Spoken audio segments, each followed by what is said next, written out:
the Sword of Mercury. I don't know if you can hear sounds that the gloves are making, but today we have a very interesting episode, so I thought I'd dress it up a bit by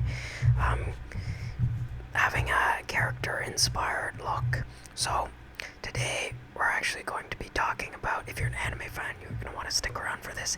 If you're somebody interested in magic, you're going to want to stick around. If you're somebody interested in consciousness as a whole and how it's expressed in pop culture, you're going to want to stick around. So we're going to be talking about one of the most OG shows in all of anime, and that is Beyblade Metal. If you grew up in like '01, then you know what I'm talking about. I'm a '01, so like let's get that out of the way first, that I'm always going to trumpet Beyblade Metal, like Metal Fusion, Metal Masters, Metal Fury, as like the OG series of anime, because like there was so much, not only spiritual lore, but aspects that lead to personal development and self-expression, which is of course what I always talk about and focus in on really on this channel, my other platforms. So without further ado, let's get into it. Got a bit of a Kyoya inspired look here. So Kyoya, one of the OGs of Beyblade. In essence though, let's get into why Gingka is really the most underrated MC in all of anime. Bro, this guy was carrying the show from episode 1. This guy was like day 1 out there and carrying the show, and bro was putting everybody on. Like, he was teaching them about the value of a blader spirit, like not only an important concept within Beyblade, but within like life in general. I would say like your spirit is like the most fundamental, and actually this is pretty much what's happening in the show, and I'll explain.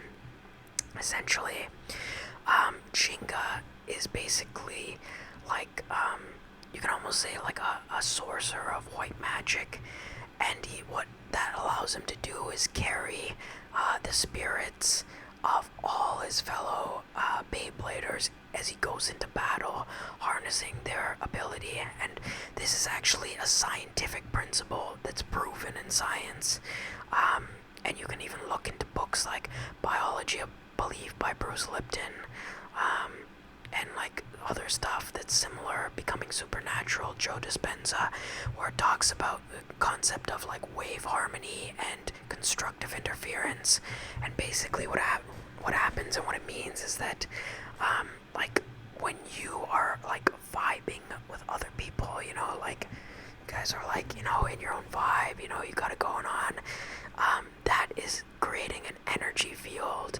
And what happens is when you have that energy that you're in, and when other people are in that energy, it actually amplifies that. It amplifies the intention. So basically, like the principle is like the same as, imagine you have two rocks and you drop them into a pond, and you drop them from the same height at the same time, and they hit the water, and the ripples are in phase and they come towards each other. And what happens is the wave is more powerful, and the effect is called constructive interference. And essentially what this means is called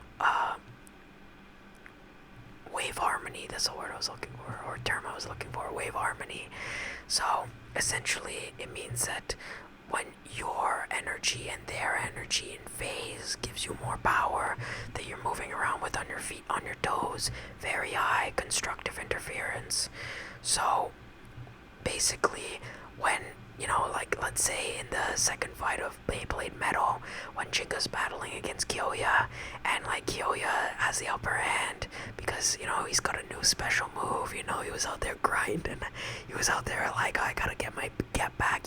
He was on some Vegeta treatment at that point in the season. So anyway, Kyoya has his new special move, and you know, he's giving Gingka a run for his money. And then basically, like, you know, Madoka and Kenta are like, oh damn, this is not looking too good, right? And then basically like, and it's until like all the other bladers pull up on the scene and they're like, go Gingka, realizes that he forgot one of the most important things, and that was a Blader spirit and the connection that he has with his Bey, and the connection that then translates into the connection that he has with his opponent, right? Which is Kyoya in this case. And the way this clairaudience really translates into this is because he's in this wave harmony where all their spirits are accumulated and essentially, what's the word I'm looking for? Embodied within this one person, which is Gingka. Essentially, he's able to tap into clairaudience at its most truest, highest form, and clairaudience is one of the truest, purest forms of white magic. So, essentially, this allows him to actually hear Leon and hear Leon's spirit, and he realizes that Kyoya and Leon are not they're not vibing, they're not in wave harmony, because Leon is saddened because Kyoya is acting this way. He's changed because Dochi sent him on a mission to the wild to get his get back, but because he felt that the only one he can rely upon is himself, which, by the way, a lot of guys in this generation also feel like, which is why we basically value strength above anything else. His spirit gets twisted, and why basically when he comes out of it, he's like, the only thing you can rely on is your own strength, and he says he doesn't need things like friends and all this stuff, right? But then Gingka shows him the meaning of a Blader spirit, and how that is actually necessary to not just become stronger, but to overcome your limits, even in the heat of battle, which he then sees, because as Gingka gets his get back in the fight, basically, Pegasus starts absorbing all the power from Leon, and Kyoya's like, what's going on here? And Gingka tells him that when I took in all the power you had, or when I took in all the energy you had, it allowed me to become stronger. I can even recover all the feathers that Pegasus lost, because essentially what's happening is not just that he's in wave harmony with his fellow bladers, but because he's vibing with that energy and with his Bey and resonating with the Leon, essentially that energy that he takes in by being hit, it allows him to become stronger because he understands the opponent's energy.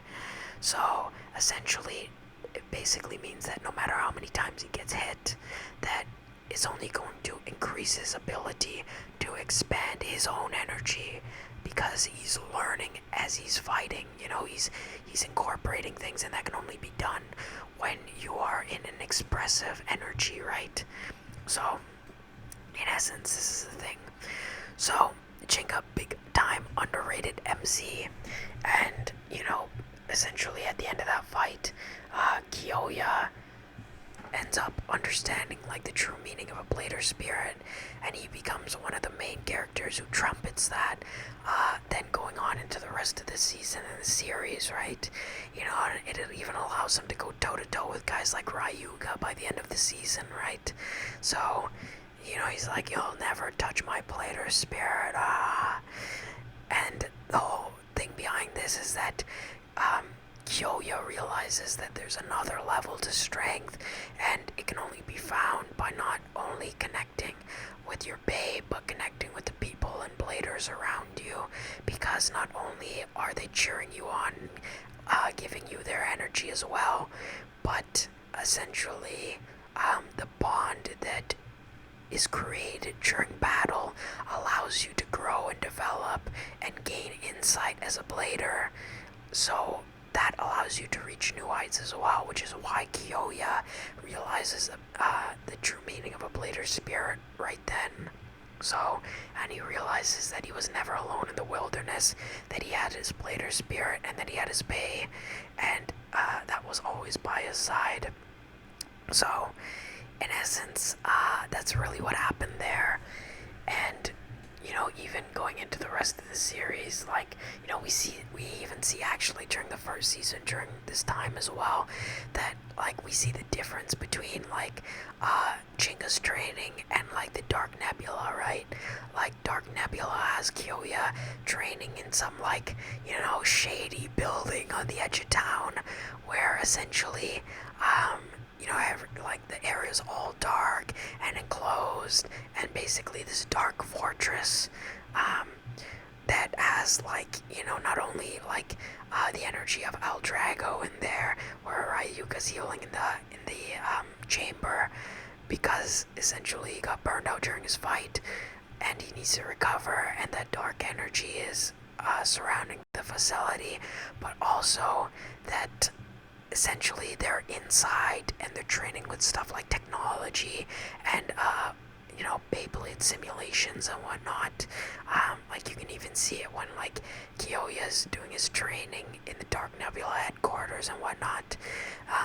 But all of that is happening inside, away from, like, when you see the other training regiment that the, like, main character, like Jinga and Kenta and those guys go through.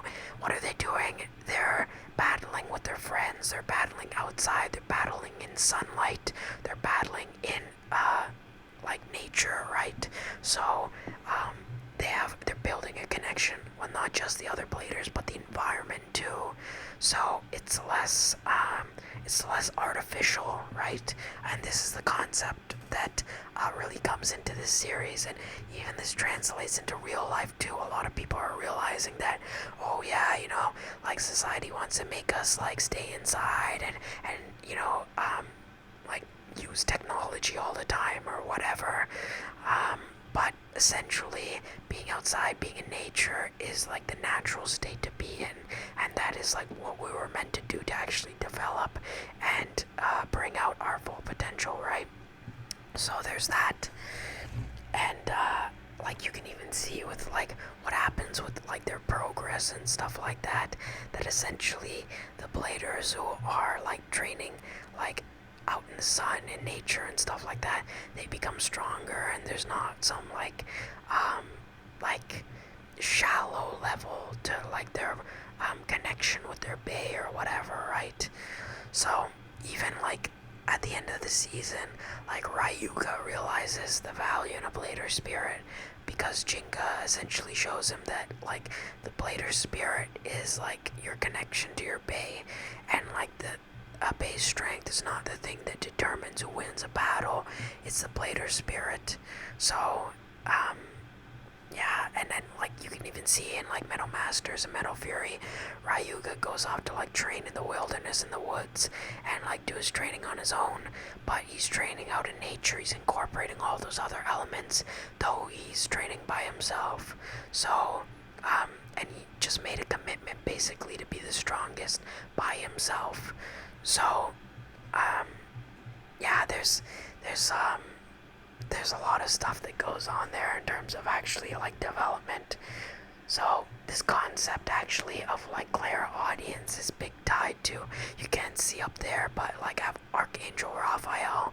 Raphael is actually the archangel associated with the throat center and expression and the sun and vibrations, and healing and that type of divine energy of spirit.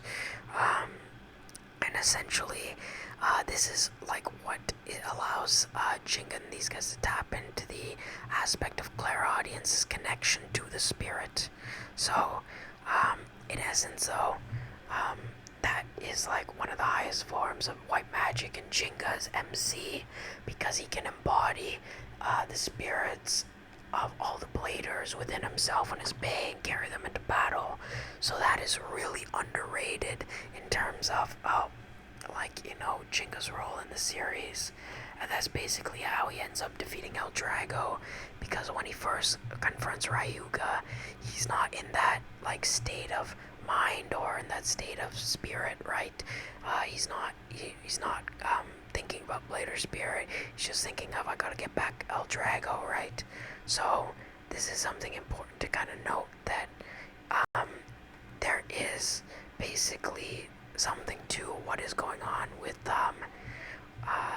like these subtle elements of the show. So, and I think that like with that we start to even see like deeper meaning within these things and how they translate into not just the character development but into themes that even supersede the show, like friendship or the needing of community to actually grow and stuff like that and develop. I feel like I've developed a lot by making this channel, and like it's not even really blown up yet. So like, but all you guys giving me support is like makes me feel like like MC Gingka, right? That like I'm able to harness all those blader spirits and go into battle and like assist all of us to develop like together, right? And like even it's similar to like what they talk about with Goku and Dragon Ball Super and like the last couple episodes, like when Goku is tapping into Ultra Instinct, like Goku or Master Roshi or somebody in stands were saying like, Goku doesn't imagine for 1 second that he's got to this place on his own.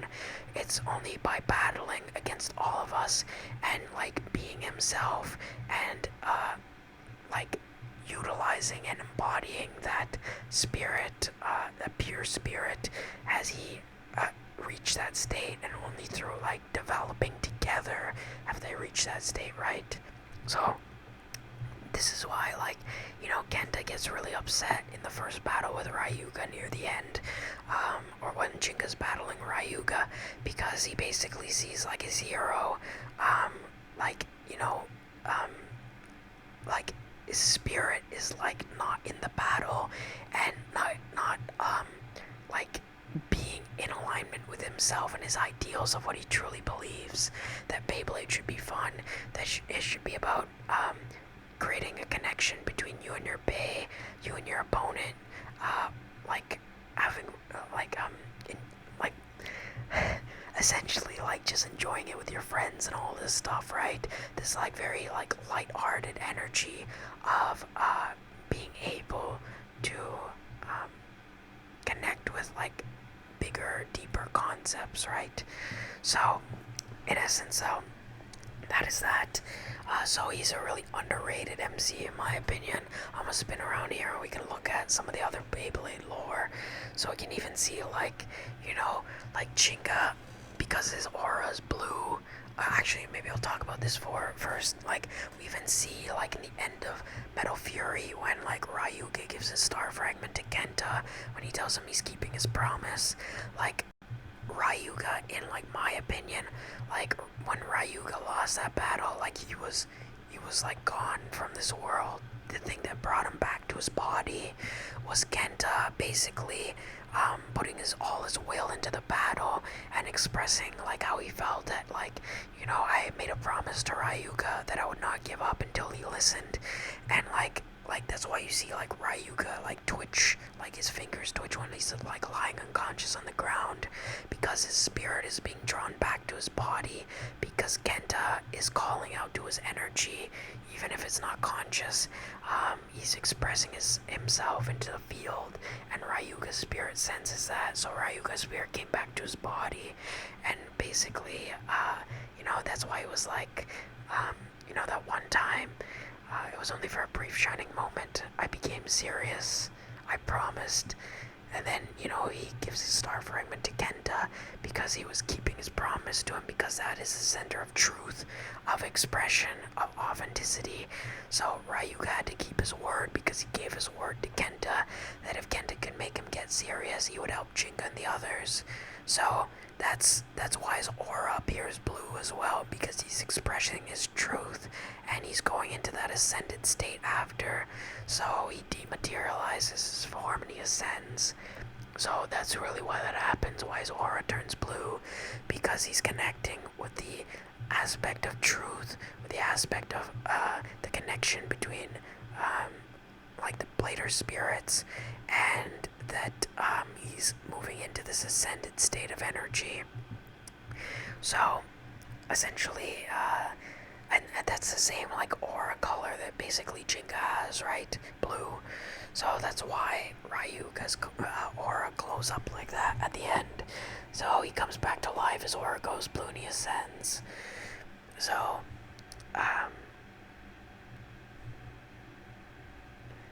just trying to think if there's anything like I have to mention here still, but essentially you can see like the different aura colors, like Ginka's blue aura basically is tied to spirit, tied to vibration, because again, like I talked about, he harnesses all the Blader spirits and has wave harmony that is created when he battles, right?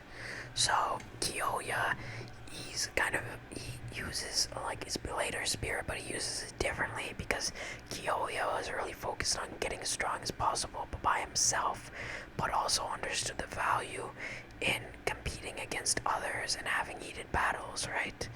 So he's more concentrated on the concept of unity within himself as an individual, right?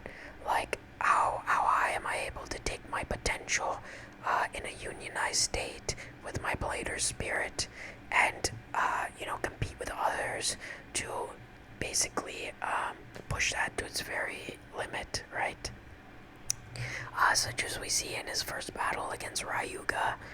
So, and then Kenta, his aura, Kyoya's, Jinga's spirit, Jinga's aura is blue, it's associated with spirit and vibration. Kyoya's aura is green, it's associated with soul and unity. Kenta's aura is yellow, and it's associated with will and transformation.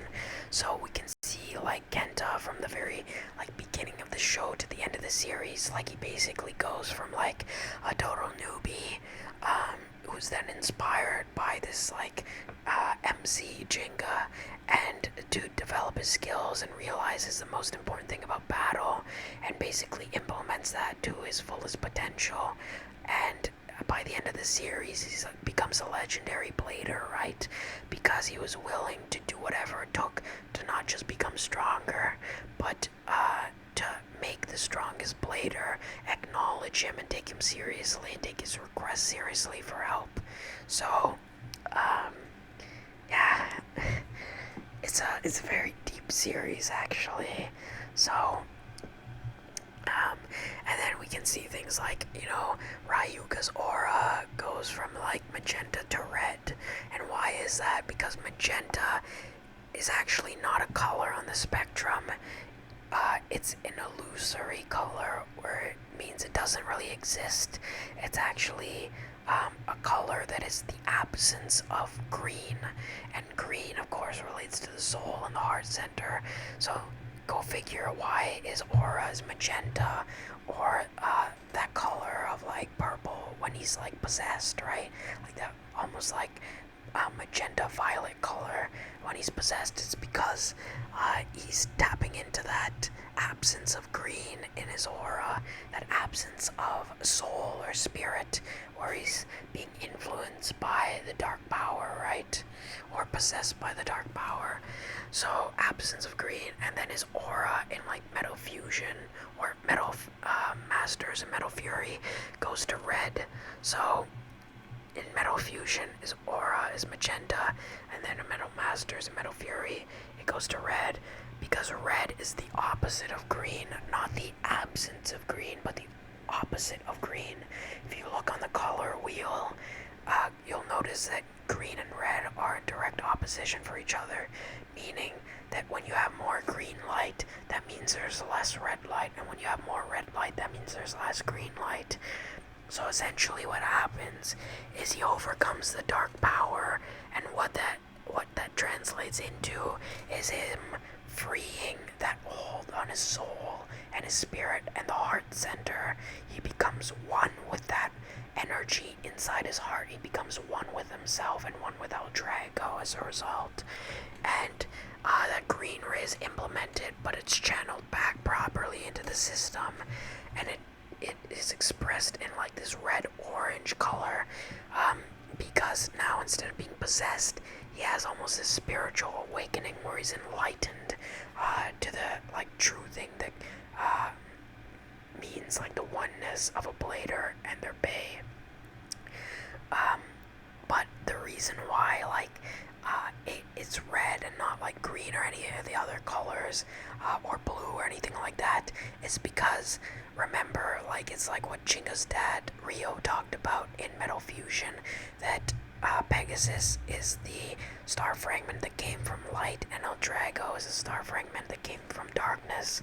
But like the aspect of that was it was not that aspect of darkness inherently, which made El Drago like possessed by the dark power. It was that the greed that was absorbed into it as a result of human beings, right? So, just like Ryuga says, that essentially, if it's a power created by humans, then there's no reason why I should not be able to overcome it. So, what that basically means is that because he is able to overcome that force, he is able to connect to that pure state of darkness, and like that energy or force in its truest potential form, where it's not being manipulated or possessed or twisted in any sense. So, and that means basically, as opposed to Gingka, who is embodying white magic in the right hand path, we're talking about Ryuga, who is embodying essentially black magic in the left hand path. And people have like a kind of all inherently wrong perspective of black magic, because black magic just means the energy that comes from the earth. It comes from, instead of coming from above, it's coming from below, and that doesn't mean evil. It just means it's coming from like what source is transmuted into, which is why we see Ryuga go and train a lot out in the wilderness and in nature and connecting a lot with the earth, right? Because that is where he connects with that energy, right? He's connecting with the energy of the earth, and that's why his aura is red and orange, and Gingka is like indigo and blue, because Gingka is using white magic or the right hand path, and Ryuga is using black magic or the left hand path, which is the same reason Ryuga's Bey spins to the left, because it's of the left hand path, right? So, left hand path, right? So, essentially, that is what is going on. But the pure sense of that, where, like, you know, even Ryuga tells Gingka in their next battle after Battle Bladers that, I have no need for something like that now, Gingka. And Ginka's like, what is this? And Ryuga tells him the power of El Drago itself. And, you know, he's saying that, you know, it steals an opponent's power and turns it into its own power. Now, El Drago is able to do the same thing the dark power did on its own. So he's basically saying that I could utilize this power without tapping into, like the dark forces or the malevolent energy that was untransmuted within the Bey, because the Bey was in this state where it was basically spiritually surrounded by this like negative energy. So, but because Ryuga becomes one with himself and one with his Bey, he purifies that, and that's why instead of like lightning always appearing with him, fire appears more commonly with him now, because lightning is dying light, meaning impure form of spiritual energy, but fire is that willpower that is generated within the self that can purify energy. So that's why we see El Drago now have flames more so than lightning now. So anyway, that is the basis of a lot of the lore that is going on within the Beyblade Metal series. A lot of you might not have even realized that if you're not somebody who's looked a lot into spirituality. Funny enough, I'll tell you a little thing about me and my experience of Beyblade. I was really into like the show when I was like very young. Like I said, I grew up in '01. I grew up watching the show, and essentially, like when I was watching this when I was younger, I knew there was some like deeper insight to what I was watching, like in terms of like some spiritual context or something like that. But I couldn't, like I didn't have the background to understand understand it yet, and it's not till like years later, like now, where it's like 10 years later basically, where I'm actually putting like the pieces together of, oh, that's why I was drawn to this, because like it has all the spiritual lore behind it that I could sense when I was a kid, but I couldn't understand it fully because I didn't have the background of like understanding magic or any of these principles of like esoteric like energy or anything like that, right? So essentially that is basically my experience of Beyblade Metal. Let me know if you guys enjoy these like rundowns of basically explaining these animated shows. I really like talking about these like type of concepts because I think there's a lot of value in what we watch and certain things like on TV, especially in anime, because it is very more so like lighthearted, and that allows us to actually like continue on the pathway of what I like always talk about: personal development, self-expression, right? So by implementing what we learn from these shows, we can not only embody certain character traits of the character or whatever, but we can also advance ourselves and really ensure that we're watching something with intention and with purpose that is genuinely benefiting us. Because like for me, I only watch TV shows that are somehow related to my personal development, which is why I like anime, because like, you know, seeing Goku and Vegeta and Sesshomaru and Inuyasha and Gingka and Ryuga and all these other characters, you know, battle it out and really like push themselves to the very extent of their ability is like, this is what I resonate with, because when I go to the gym, like, you know, me and the pull-up bar are bringing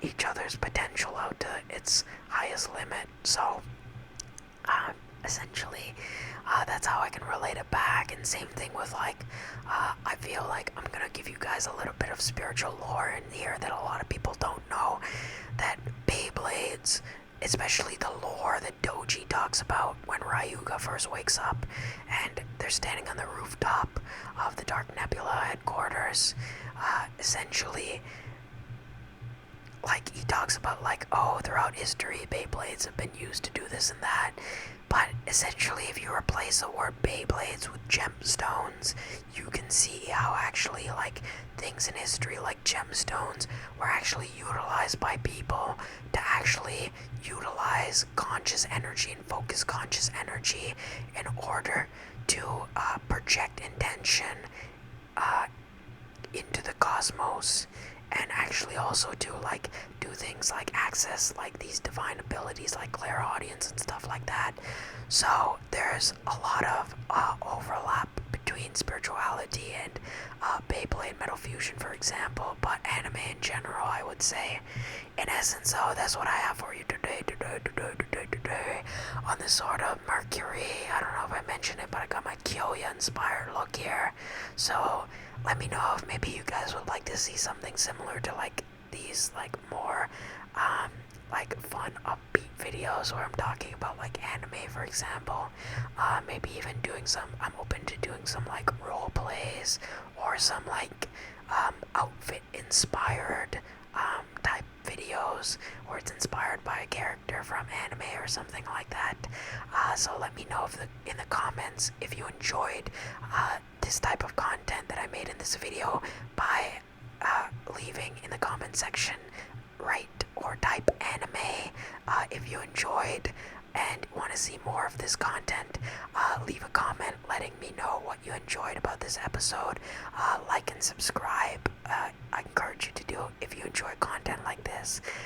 There's a reason why the playlist is known as Ascended Sorcerer ASMR, because we are sorcerers attempting to rise ourselves up to our highest potential by implementing all these things that I've just talked about within like Beyblade, for example, you know, like wave harmony, the ability to grow in battle, all of these principles.